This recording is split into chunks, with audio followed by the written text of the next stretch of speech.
اب ہم بلا کسی تاخیر و تمہید کے حضرت مولانا مفتی ذاکر صاحب قاسمی دامت برکاتہم کو دعوت سخن دیتے ہیں کہ آپ آئیں اور 10 منٹ ان بچیوں سے خصوصی خطاب اس حوالے سے فرمائیں تاکہ آپ کی باتیں ہم سبوں کے لیے مفید سے مفید اور نتیجہ خیز ثابت ہو۔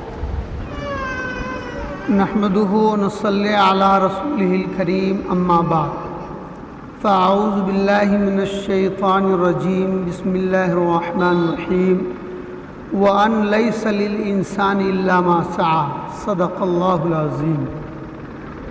میں نے آپ کے سامنے آیت کریمہ پڑھی۔ اس آیت کا ترجمہ ہے کہ نہیں ہے انسان کے لیے مگر وہ جو وہ کوشش کرتا ہے۔ تو آپ نے جو بھی محنت کی ہے اور آج اس محنت کا نتیجہ آپ کو سنایا جائے گا اور اسی حساب سے آپ کو انعامات سے نوازا جائے گا۔ سب سے پہلے تو آپ یہ جانیں کہ ہمارا مقصد اصل علم حاصل کرنا ہے، امتحان دینا یا انعام حاصل کرنا یہ ہمارا مقصد نہیں ہے۔ علم ہمیں حاصل کرنا ہے۔ جب انسان علم حاصل کرتا ہے تو اس کے بہت سے فائدے اس کو حاصل ہوتے ہیں۔ اللہ پاک نے انسان کو سب سے پہلا سبق جو اس کی زندگی میں دیا ہے وہ اقرا کا سبق دیا ہے کہ اے انسان، تمہارا پہلا سبق یہ ہے کہ تم تعلیم حاصل کرو، علم حاصل کرو۔ جب آپ علم حاصل کریں گے تو آپ کے اندر شعور پیدا ہوگا، جہالت آپ کے اندر سے دور ہوگی۔ علم کیا ہے؟ العلم نور، علم روشنی ہے۔ علم سے آپ کو غلط اور صحیح کا اندازہ ملے گا کہ یہ چیز غلط ہے، یہ چیز صحیح ہے۔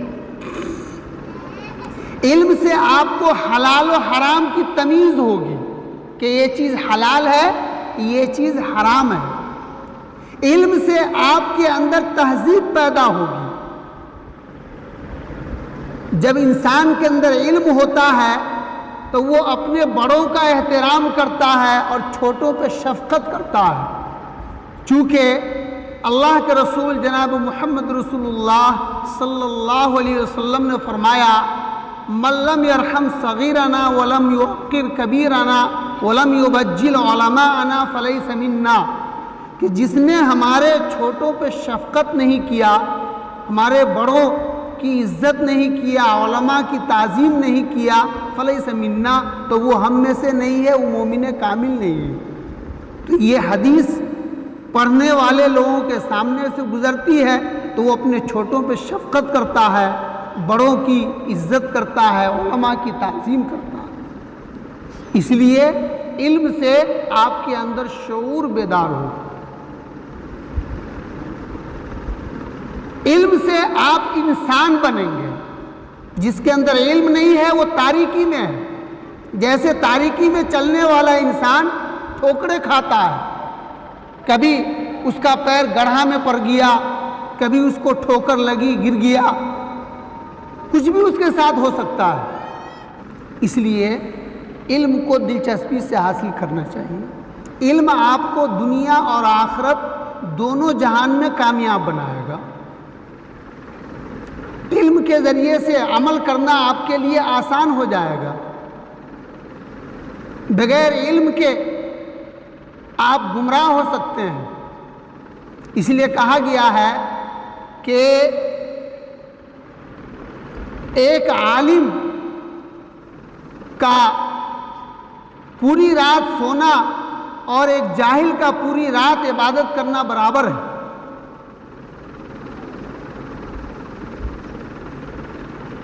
تو آپ لوگوں کو محنت سے علم حاصل کرنا چاہیے، دلچسپی سے پڑھنا چاہیے۔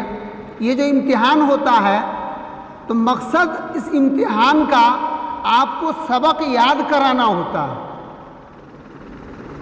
کہ امتحان کے دباؤ میں اور امتحان کی وجہ سے آپ پر ایک دباؤ بنے اور آپ اس کی وجہ سے پچھلے اسباق جو بھول گئی ہے کو یاد کریں۔ اور یہ حقیقت ہے کہ انسان جب امتحان کی تیاری کرتا ہے تو جو پچھلے اسباق ہیں اس کی وہ تیاری کرتا ہے اور اس کو یاد کرتا ہے، تو کتابوں کو یاد کرانے کے لیے، آپ کے علم کو ازبر کرانے کے لیے یہ امتحان کا سلسلہ رکھا گیا ہے۔ پھر اگر آپ نے اچھی محنت کی ہے تو نتیجہ اچھا آئے گا، آپ نے محنت نہیں کی ہے تو نتیجہ اچھا نہیں آئے گا، آپ فیل ہوں گے۔ عند الامتحان یکرم الرجل او یہان، امتحان کے وقت اگر نتائج اچھے ہیں تو اس کا اکرام کیا جاتا ہے، انعامات سے نوازا جاتا ہے، اور اگر نتائج اس کے اچھے نہیں ہیں تو یہان، اس کی توہین ہوتی ہے، اس کی رسوائی ہوتی ہے، اس کا سر جھک جاتا ہے شرم سے، اس کو احساس ہوتا ہے، ذلت محسوس ہوتی ہے۔ اور یہ دنیا اور آخرت دونوں جہان کا قاعدہ ہے کہ جو محنت کرے گا اس کے محنت کے بقدر اس کو جزا اور بدلہ ملے گا۔ چنانچہ جو انسان دنیا میں اچھا کام کرتا ہے، نیکی کا کام کرتا ہے، تو اس کو اچھا بدلہ جنت کی شکل میں ملے گا، اور جو گناہ کا کام کرتا ہے، نیکی کے کام کو چھوڑتا ہے، تو اس کا برا بدلہ اس کو جہنم کی شکل میں ملے گا۔ تو آپ نے جیسی محنت کی ہوگی ویسا صلہ آپ کو ملے گا۔ ہاں، مولانا نے کہا کہ جو انسان پڑھتا ہے وہی پاس بھی ہوتا ہے، وہی فیل بھی ہوتا ہے۔ تو فیل جو آدمی ہو جائے یا نمبرات اس کے کم آئے تو اس سے اس کا حوصلہ ٹوٹنا نہیں چاہیے، بلکہ اس کے اندر ایک عزم ہونا چاہیے کہ ہم نے اس مرتبہ کم محنت کی ہے، اب آئندہ ہمیں خوب محنت کرنی ہے۔ اور کوئی مشکل نہیں ہے، انسان محنت کرتا ہے تو ذہین سے ذہین آدمی سے بھی آگے بڑھ جاتا ہے۔ اللہ تعالیٰ کسی کی محنت کو ضائع نہیں کرتا ہے، ان اللہ لا یضیع اجر المحسنین، اللہ کسی کی محنت کو ضائع نہیں کرتا۔ ایک چیٹی دیوار پہ چڑھتی ہے، پھر گرتی ہے، چڑھتی ہے، گرتی ہے، اس کی کوشش جاری رہتی ہے یہاں تک کہ وہ پورے طور پر دیوار پہ چڑھ جاتی ہے اور جہاں جانا ہوتا ہے وہاں وہ چلی جاتی ہے۔ تو انسان گرتا ہے، فیل ہوتا ہے، محنت کرتا ہے، پھر ایک وقت آتا ہے کہ وہ کامیاب ہو جاتا ہے۔ اس لیے جو فیل ہو، جس کے نمبرات کم ہو، ان کو غمزدہ نہیں ہونا چاہیے، ان کو آئندہ کے لیے عزم کرنا چاہیے۔ اچھا، یہ ایک تو معمولی امتحان ہے اور اس کا یہ معمولی نتیجہ اور معمولی انعام ہمارے سامنے آنے والا ہے۔ اب ظاہر ہے کہ کوئی آدمی اگر فیل ہو جائے تو کوئی اس کا کیا کر لے، فیل ہو گیا تو ہو گیا۔ یہی ہوا کہ اس کی کم علمی لوگوں کے سامنے آئی اور تھوڑی دیر کے لیے اس کو اپنی حد تک عزتی محسوس ہوئی، اس کے آگے تو کچھ نہیں ہوا۔ ایک امتحان ہے آخرت کا، ایک اس کا انعام اور اس کا بدلہ ہے۔ وہ امتحان اور وہ انعام بہت ہی سخت ہے۔ اچھا، ایک عجیب بات ہے کہ استاذ تو یہ امتحان لیتے ہیں، پہلے سبق پڑھا دیتے ہیں، استاذ سبق دینے کے بعد امتحان لیتے ہیں۔ لیکن آخرت کے امتحان کا حال یہ ہے کہ پہلے آپ کا امتحان لے لیا جاتا ہے، تب آپ کو سبق ملتا ہے۔ یا یوں کہہ لیں آپ کہ استاذ کا امتحان ہلکا ہوتا ہے اور آپ کی زندگی کا امتحان بہت ہی سخت ہوتا ہے۔ پہلے آپ سے امتحان لیتی ہے یہ زندگی، پھر اس سے آپ کو سبق ملتا ہے۔ کہتے ہیں نا کہ انسان جب ٹھوکر کھاتا ہے تو عقل بڑھتی ہے، تو وہی پہلے اس کا امتحان ہو جاتا ہے، اس کے بعد میں اس کو سبق ملتا ہے۔ اور استاذ کا معاملہ یہ ہے کہ استاذ پہلے آپ کو سبق دیتے ہیں، پھر اس کے بعد میں آپ کا امتحان لیتے ہیں۔ تو ایک آخرت کا امتحان ہے جو بہت ہی سخت امتحان ہے، جس کے لیے ہم سب لوگ اس دنیا میں پیدا ہوئے ہیں۔ اللہ تعالیٰ نے ہم سب کو دنیا میں اپنی عبادت کے لیے پیدا کیا ہے، اور ہم نے اللہ کی کتنی عبادت کی ہے، کتنا حکم مانا ہے، اس کی ہم نے کیا تیاری کی ہے، اللہ کے ہاں اس کا امتحان ہوگا۔ اور جو اللہ کے ہاں امتحان میں پاس ہو جائے گا تو اس کے لیے اللہ نے جنت تیار کر رکھی ہے، اور جنت میں ایسی نعمتیں اللہ نے اس کے تیار کر رکھی ہے کہ جس کا وہ وہم و گمان بھی نہیں کر سکتا ہے۔ اور جو آخرت کے امتحان میں فیل ہو جائے گا وہ جہنم میں جائے گا، اور جہنم کتنی سخت سزا کی جگہ ہے۔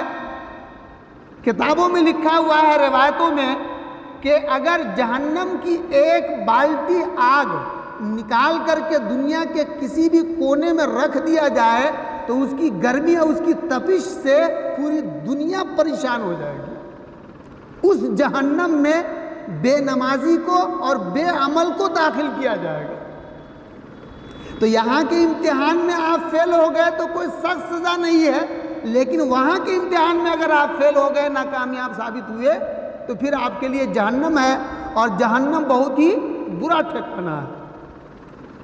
اس لیے اسی امتحان پر آخرت کے امتحان کو قیاس کرنا چاہیے اور سوچنا چاہیے کہ دنیا کے اس معمولی امتحان کے لیے ہم کو اتنی تیاری کرنی پڑتی ہے، اتنی محنت کرنی پڑتی ہے، راتوں کو جاگنا پڑتا ہے، تکرار اور مطالعہ کرنا پڑتا ہے، جبکہ یہ مختصر امتحان ہے۔ اور اس پوری زندگی کا امتحان جو آخرت میں ہونا ہے، اس کے لیے ہم لوگوں کی کوئی تیاری نہیں ہے۔ آپ لوگوں میں سے بہت سی بچیاں ایسی ہوں گی جو بالغ ہوں گی، نماز نہیں پڑھتی ہوں گی۔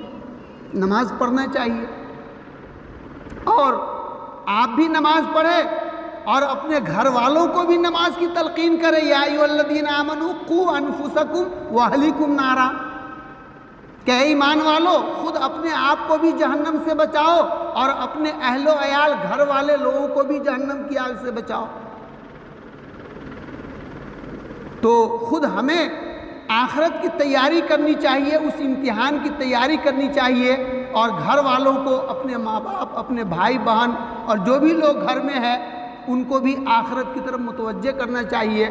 خیر، دنیا کے اس امتحان سے آخرت کا امتحان بہت ہی سخت ہے، اور اللہ نے قرآن میں فرمایا اولئک الذین امتحن اللہ قلوبہم۔